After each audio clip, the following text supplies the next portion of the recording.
como você se refere ao profeta Jeremias. Quando Jeremias era jovem, ele mesmo falou que do ventre, antes que o Senhor saísse do ventre da sua mãe, eu te conheci em relação com o profeta.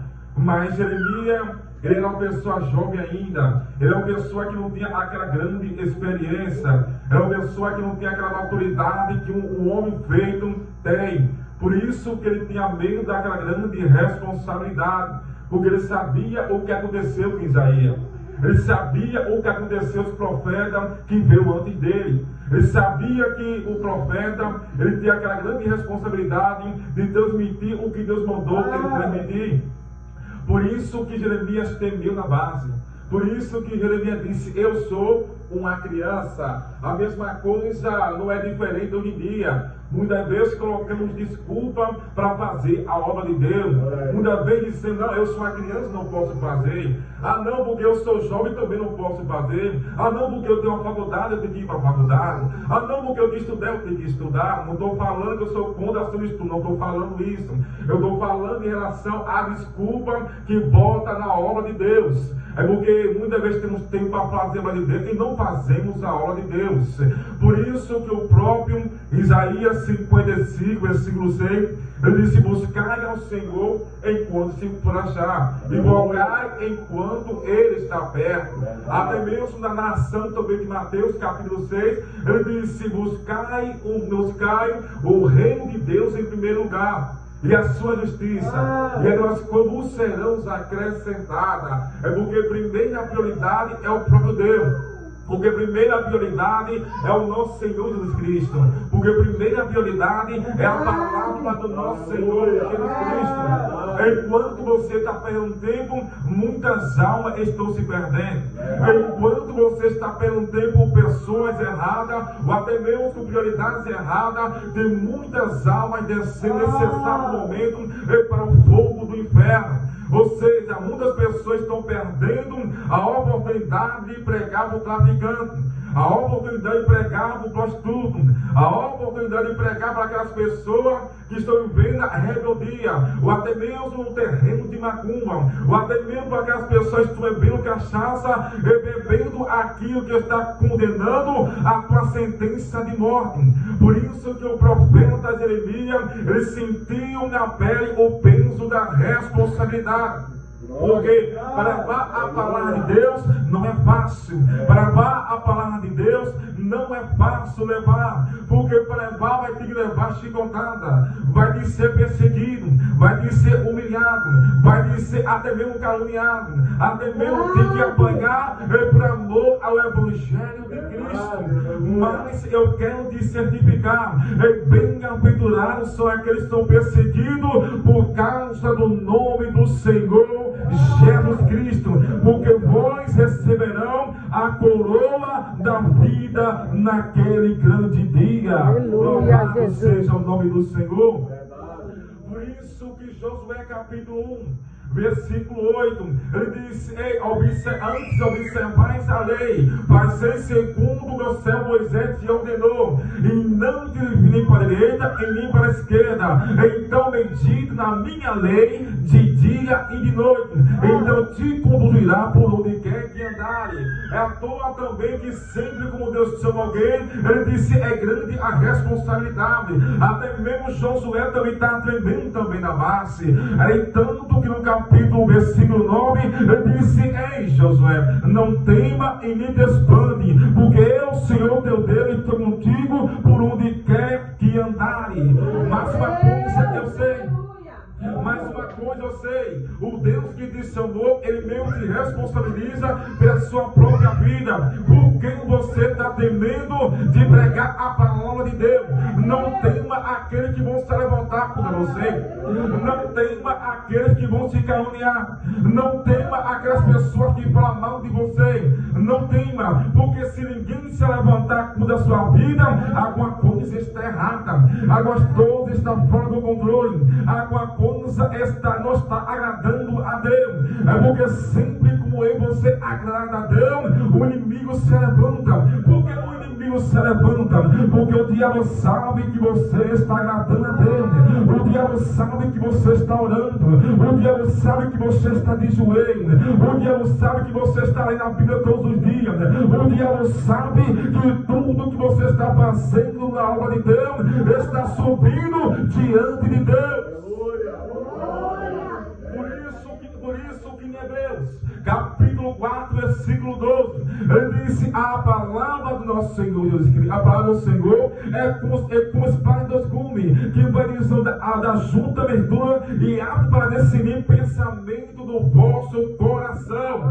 Não é à toa que em Hebreus ele começa a repetir dizendo: e se ouvires atentamente a voz do Senhor teu Deus, não endureceis o vosso coração, porque esta palavra que é transmitida ao nosso coração que vai te salvar, é esta palavra que vai te transformar, é esta palavra que vai te levantar, é esta palavra que vai curar o enfermo, é esta palavra que vai purificar o leproso, é esta palavra que vai levantar o aleijado, é esta palavra que vai ressuscitar o que está morto, é esta palavra que vai levar o povo para o céu ao lado do nosso Senhor Jesus Cristo.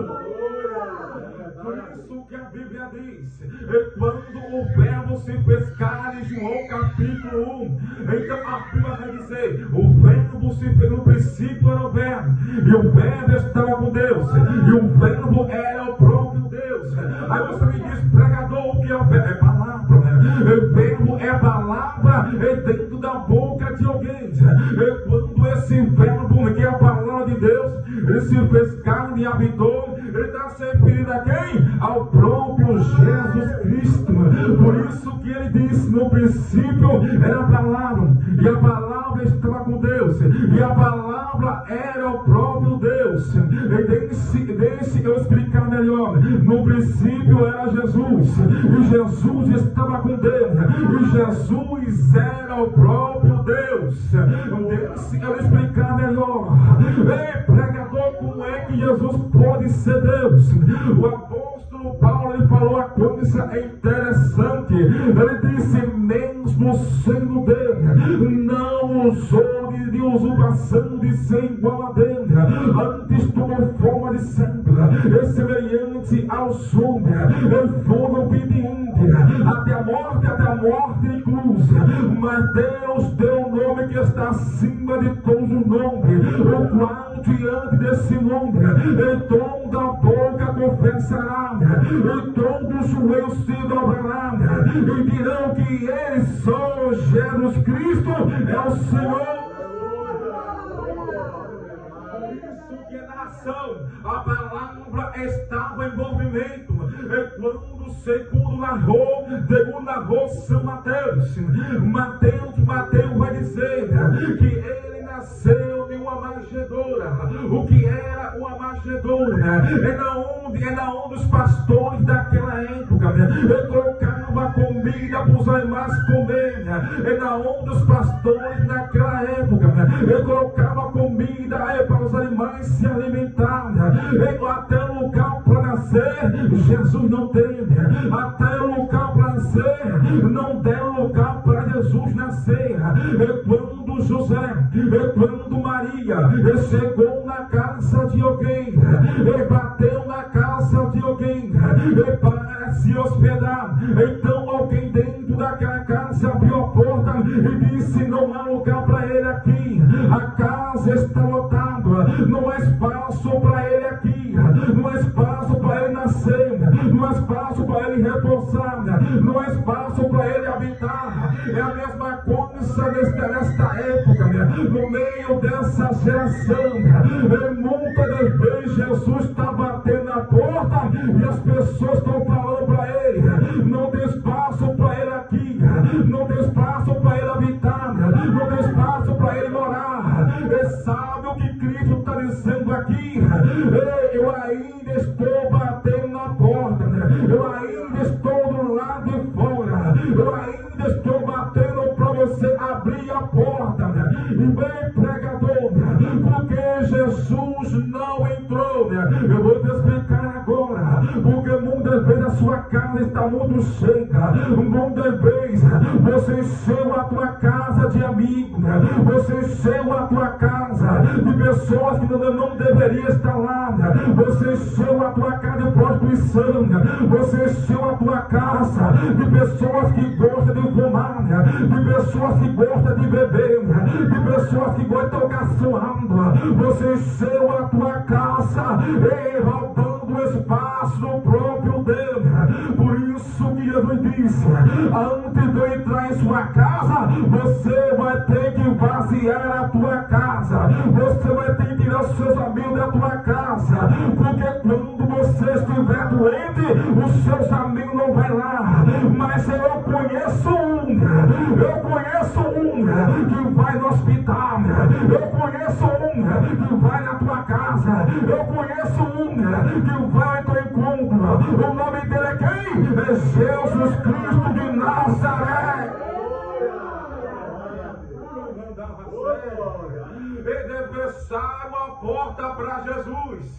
Por isso que a Bíblia vai narrar. E não houve hospedagem para ele. E não houve como repousar. Não houve como repousar. E muitas vezes o milagre não acontece porque Jesus está de lá de fora. Muitas vezes a sua vida não muda porque Jesus está do lado de fora. Muitas vezes a sua vida não é transformada porque Jesus está do lado de fora. Muitas vezes o seu esposo não é transformado porque deixaram Jesus do lado de fora. Muitas vezes o prostituto não é libertado porque Jesus está do lado de fora. Muitas vezes o seu filho não parou de fumar porque deixaram Jesus do lado de fora. Muitas vezes a tua casa está desmoronando porque Jesus está do lado de fora. Mas neste momento, nesta oportunidade, neste momento eu quero te falar agora. Abra a porta da tua casa. Quando Jesus entrar, ele vai colocar o que está fora no lugar. Ele vai transformar o seu filho, ele vai transformar a sua casa, ele vai mudar a sua vida, ele vai transformar a sua mente, o seu coração, ele vai mudar a sua trajetória.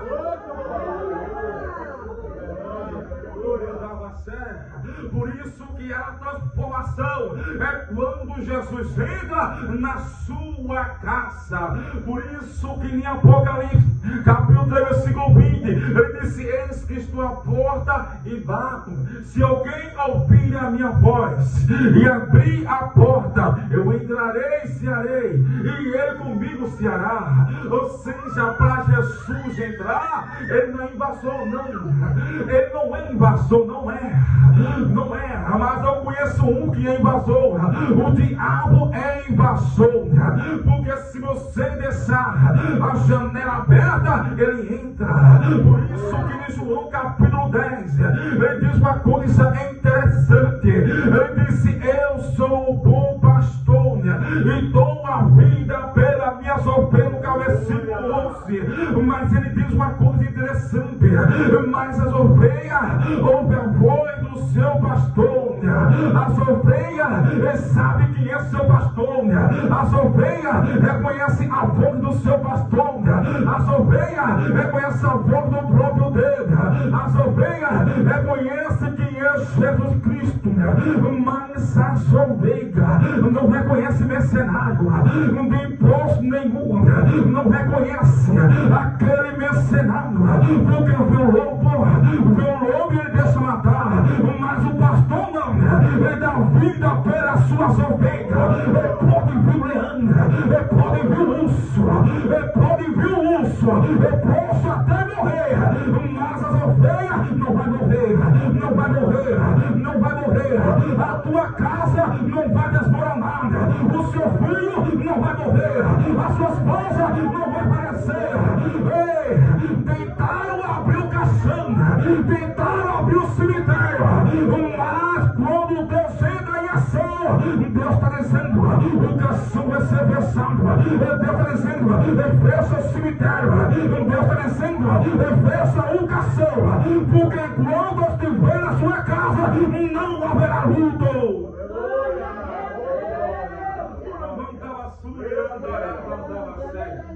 Ai, de covanácia, canto covanavacé.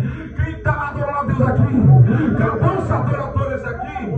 Cadê os adoradores aqui? Jesus está aqui, Jesus está lá, Jesus está aqui. Enquanto eu estiver na palavra, enquanto Jesus estiver na sua casa, e tu és sua casa, os fofoqueiros vão te botar em retirada, os caluniadores vão te colocar em retirada, os macumbeiros vão te reconhecer que Deus está na sua vida. Mas a Bíblia vai dizer aqui uma coisa interessante. Mas tudo isso aconteceu. Então está Jesus agora. Jesus cresceu em conhecimento e sabedoria agora. Então uma das pessoas fazia uma pergunta a ele e ele respondia com sabedoria. Ele respondia com sabedoria, porque somente o mestre tem a sabedoria para explicar. O que significa mestre? Aquele que tem poder de mandar, aquele que tem a tamanha sabedoria, aquele que tem a onisciência, aquele que tem a palavra, aquele que tem o princípio, aquele que tem o poder, aquele que tem unção, aquele que tem milagre, aquele que cura, aquele que salva, aquele que levanta, aquele que ressuscita, aquele que faz o que o homem não pode fazer, aquele que abre o que o homem não pode abrir, aquele que vai, não, o homem não pode ir, aquele que faz o que o homem não pode fazer. Ele tem o poder nas mãos, e o poder ele veio do céu para as mãos dele. Não importa como você chegou aqui, o importante aqui é que você vai sair daqui com a palavra de Deus no seu coração. Por isso que o salmista é cheio de Deus. Ele diz uma coisa interessante no Salmo 119, verso 11. Ele disse: escondi a tua palavra no meu coração para não pecar contra o Senhor. Não pecar contra o Senhor. Não é à toa também que o Salmo 119, verso 9, ele disse: como purificar o jovem o seu caminho, observando a sua palavra. A sua palavra. Não é à toa que Jeremias ele faz comparação, ele compara a palavra com fogo. Quando Jeremias disse, ele disse: não é a palavra de Deus com fogo e com martelo que esmiuça a penga. O que é que Jeremias está dizendo? Sem a palavra de Deus não existe movimentação, sem a palavra de Deus não existe salvação, sem a palavra de Deus não existe libertação, sem a palavra não adianta pular, sem a palavra não adianta fazer aviãozinho, sem a palavra não adianta fazer movimento, sem a palavra não existe avivamento, sem a palavra não existe ressurreição, não adianta, porque movimento nunca salvou ninguém, não é? Pular nunca salvou ninguém, porque pula, esquece a palavra, pula, esquece que Jesus é, pula, esquece do céu, pula, esquece daquilo que o pregador falou. Por isso que Abacuque 3:2, ele disse: aviva, Senhor, a tua obra no meio do santo, e na ilha lembra-te da misericórdia. Ei, pregador, que é avivamento? Avivamento é a alma se converter aqui. Avivamento é alguém se levantar no púlpito e dizer: eu aceito a Jesus Cristo. Avivamento é 3 mil se converter igual a Pedro. Avivamento é a chance de levantar